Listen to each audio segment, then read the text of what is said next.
Okay, so welcome to the show. Where's My Masculinity? The conversation continues in 2020. And today I've got Puti with me. And I'll head straight into it. One of the things I've been thinking about around masculinity is this concept of masculinity and vulnerability. So before I get into it, I'd like to understand from you, what do you understand by masculinity and vulnerability? Wow, it's not an easy question. I think maybe let me break it into two parts, and then I'll kind of show how the two are linked in my own understanding. So I think masculinity speaks to how you express yourself or you express your maleness.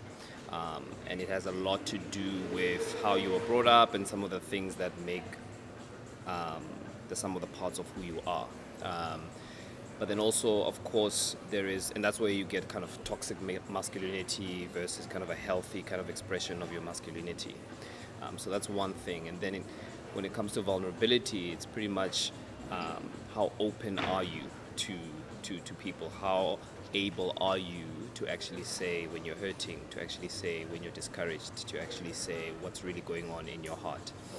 And so where we find a kind of the two not really coming together in the society that we live in is that the kind of masculinity that we teach young boys as they're growing up, or the kind of masculinity that's passed down from generation to generation, is this kind of male bravado where you don't show your emotions and kind of you lock things up inside, and that's misconstrued as strength. However, you find that as you grow up and as you actually deal with real issues, so issues of, at work, how you are treated as an employee, or when you're in relationships with either friends, or especially when you're in a relationship with a significant other, where actually vulnerability is probably the most important ingredient to ensure that the relationship works.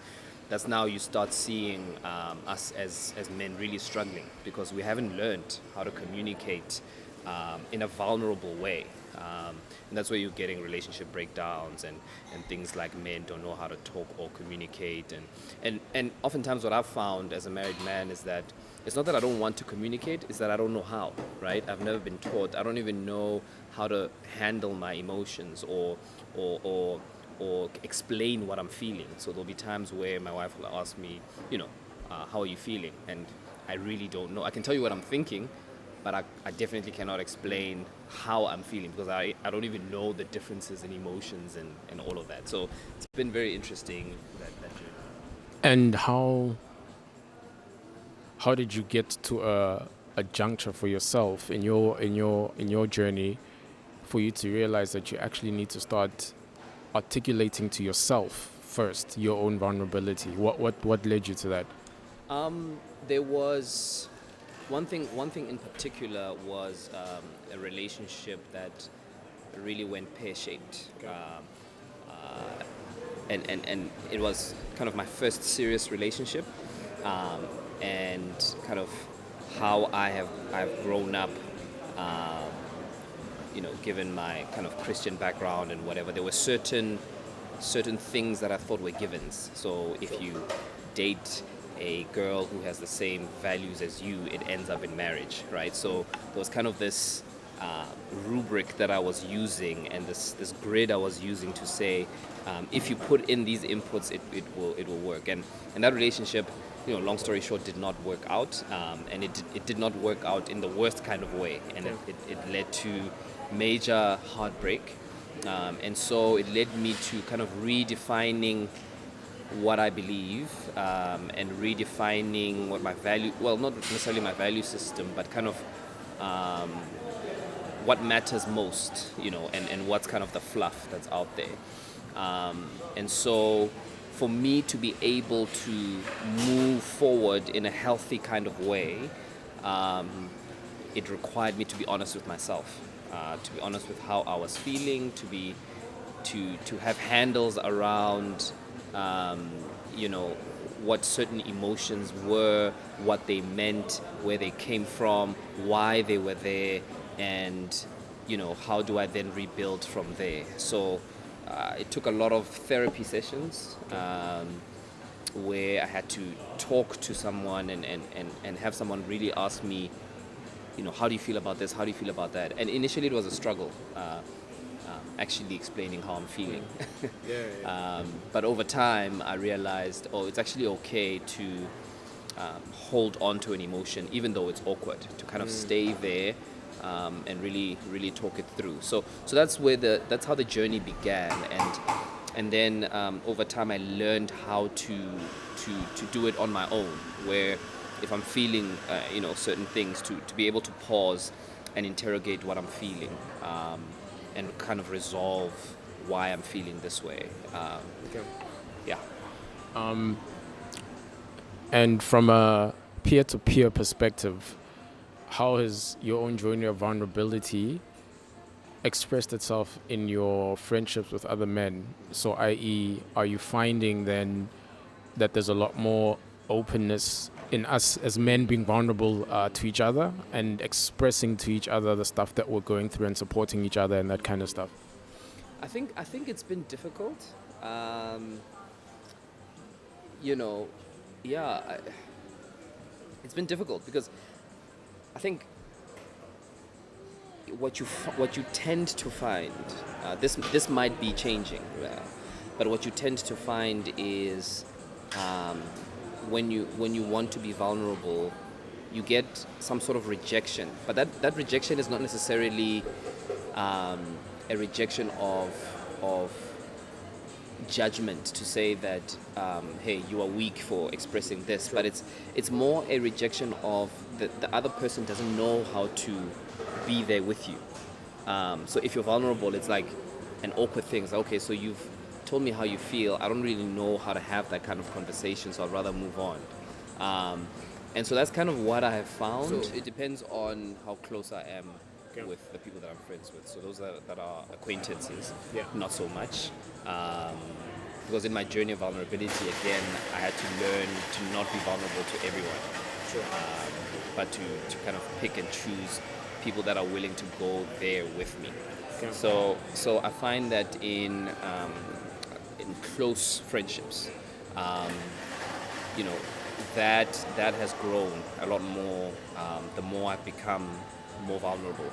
I find that it has empowered other people to become more vulnerable. In the beginning, some of them were very awkward, but I kind of was like, look, this is me, and take it or leave it, but this is how we're going to do this friendship. And because of that, actually, I found that a lot more men are broken than meets the eye. And that led me to understand that, hey, I wasn't alone in my own brokenness. So it can be a healing journey, but sometimes you do get rejection where someone is not willing to go there with you. And so, yeah. So the other question I wanted to ask then is, so you mentioned that it's a journey, right? Are you finding that the tide is turning insofar as our choice as men to choose vulnerability? And depending on your answer, why do you think we are or we're not? It's difficult for me to answer whether or not the tide is turning. I think there's a lot of conversation, perhaps on social media and on public platforms, about the need for the tide to turn. And so it's good that the conversation is happening. So at least we're having that conversation. And also, I've opened myself and humbled myself to try and learn where is it that I'm not being vulnerable. And also, where is it that my masculinity is a privilege that I haven't acknowledged? So oftentimes my wife will take me to task about certain things that I'm doing, and I'm naively doing out of male privilege, and I need to, process that.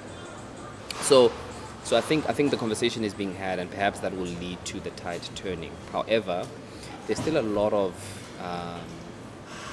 baggage from the past. Also, socioeconomic issues are a factor in society with regards to masculinity and vulnerability, right? So I think, in fact, I'm not too sure if the conversations are happening in the right platforms. It's good that they're happening, but there are many people in the country, for instance, that don't have access to those platforms that probably need to have that conversation as well. And so I think other more proactive initiatives will probably need to happen for that conversation to reach a broader demographic in the country. On the one hand, we've spoken about the need for men to be vulnerable and masculinity to be vulnerable. On the other hand, we also have this notion or this concept of the fact that masculinity is so fragile. How do we square the two?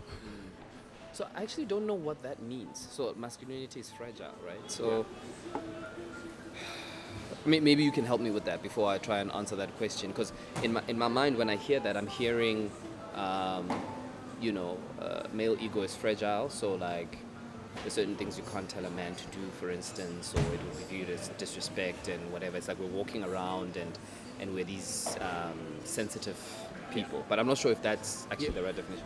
Yeah, I mean, it touches on that because, to your point, if masculinity is corrected or put right, there's this almost, the word I'm looking for is almost like an exaggeration of a defensive reaction, right? That speaks to a certain level of, wow, geez, you're so fragile. And the reason why I'm trying to understand if we can square the two is that is our fragility coming from the lack of vulnerability, which is basically a breeding ground for insecurity. So that's what I'm trying to square. Yeah, I mean, I think you've hit the nail on the head right there. I think that's actually the answer to the question in my understanding is that the less vulnerable you are, the weaker you are, the more insecure you are. Maybe weak is not an appropriate term, but what I mean by that is that if you're not vulnerable, that means to a certain extent you have an inability to let people in. And because you have an inability to let people in, you are invariably weaker in terms of the potential you could reach if other people were in your life and could help you out. So I think that's kind of how I think about it. And so masculinity is fragile because of lack of vulnerability. I think that plays itself out in society, and we see it. But that being said, so at some point, I'm assuming yourself and your wife are gonna want a plan to have a family and etc. So, given the journey that you've walked, what are you going to do differently for the next generation, for your son, for your daughter, around this concept of vulnerability, number one, and the overall concept of masculinity? Yeah. It's a very good question, and I mean, I've thought about that a lot, and I don't know if I have a blueprint yet. Okay. What I at least intend to do is to be vulnerable to my children, and especially for my son, to let him know that it's okay to say how you feel. It's okay to say I'm sorry. It's okay to say I was wrong. It's okay, to be the one who is viewed as the weaker vessel, for lack of a better term. But really to come down to the level of somebody and say I did this, I was wrong, and I'm sorry. And in my doing of this is where I was wrong. So I myself am daily learning that, even when I interact with my wife. When I see my selfishness, when I see where I had wronged her, even though my intention was not to do so, and how difficult it is to actually say, hey, I'm really sorry, I really messed up here. I think that's something that's going to be very important to teach especially my sons. And to let them know that like the door's always open. Okay. And to come talk to me about everything and anything. There's nothing that's out of bounds, and it's not disrespectful.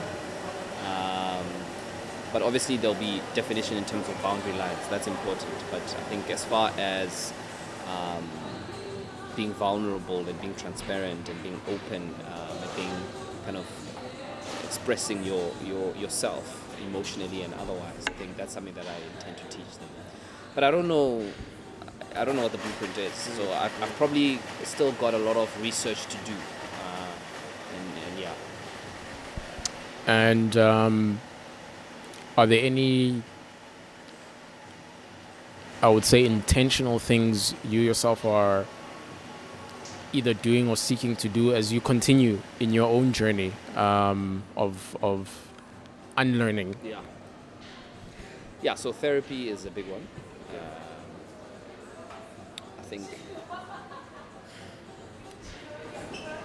I think I think people need therapy. I mean, you and I agree that I think all people must get therapy.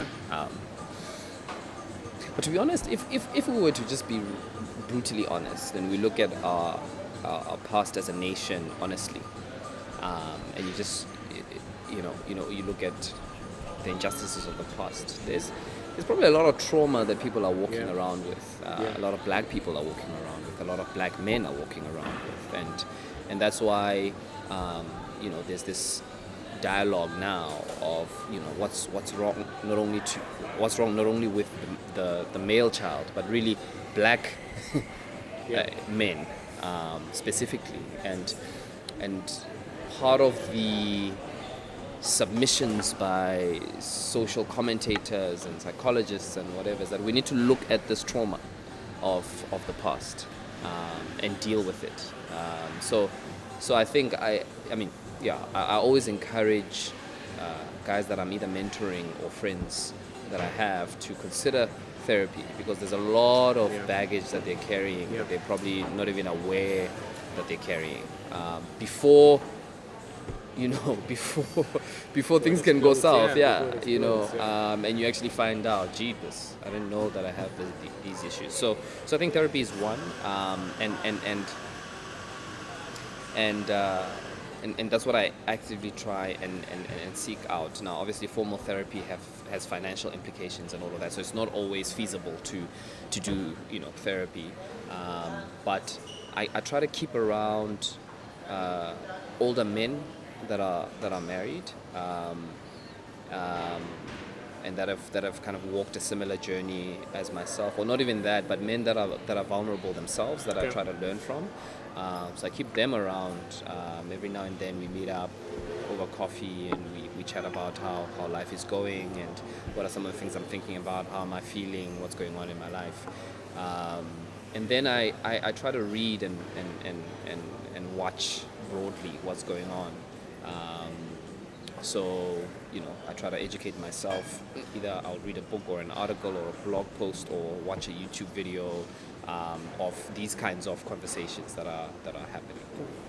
Okay.